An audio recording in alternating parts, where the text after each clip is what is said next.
দোকানে ঢুকতেই দেখি ফুলের মেলা বসেছে। এটা খুব ইন্টারেস্টিং লাগছে, দেখি তো। ভ্যালেন্টাইন ডে স্পেশাল বুকে, কি সুন্দর করে ছোট্ট করে লেখা। জেতেম, ফ্রেঞ্চে জেতেম, ইংলিশে মানে হলো আই লাভ ইউ। দুটো কালারের বুকে লিখেছে, একটা রেড আর একটা পিঙ্ক। এইটা কিনতে কিন্তু বেশ মন করছে, কিন্তু আজ আমি ফুল কিনতে আসিনি, এসেছি অন্য কিছু কিনতে। চলুন দেখিনি কি কিনতে এসেছি আমি ফ্রান্সের সুপার মার্কেট থেকে। নাও এক প্যাকেট স্পিনাচ নিয়ে নিলাম। এটা এরা এখানে বিভিন্ন ধরনের স্যালাড বা পাই হিসেবে খায়। আমি কিন্তু একদম বাঙালি রান্না, আলু বেগুন বড়ি দিয়ে রান্না করে খাবো।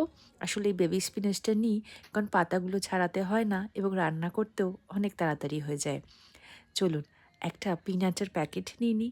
আমি পিনাট চাট খেতে খুব ভালোবাসি। পেঁয়াজ, টমেটো, লঙ্কা, পিনাটস, একটু লেবু, একটু আমচুর পাউডার আর নুন দিয়ে মিক্স করলে খুব তাড়াতাড়ি এই পিনাট চাটটা রেডি হয়ে যায়। দেখলাম একটা পিস্তার প্যাকেটও পড়ে আছে, আমি ফেলিনি, কিন্তু তুলে রাখতে ক্ষতি কী আছে? অনেক দিন মার্কেটে আসি না, অনেক নতুন কিছু চলে এসছে দেখছি। এই পিৎজা ব্রেডটা ভাবছি নিয়ে যাই, গিয়ে একটা margarita pizza whip cream cheese tomato একটু বেজিল দিয়ে বানিয়ে নেব।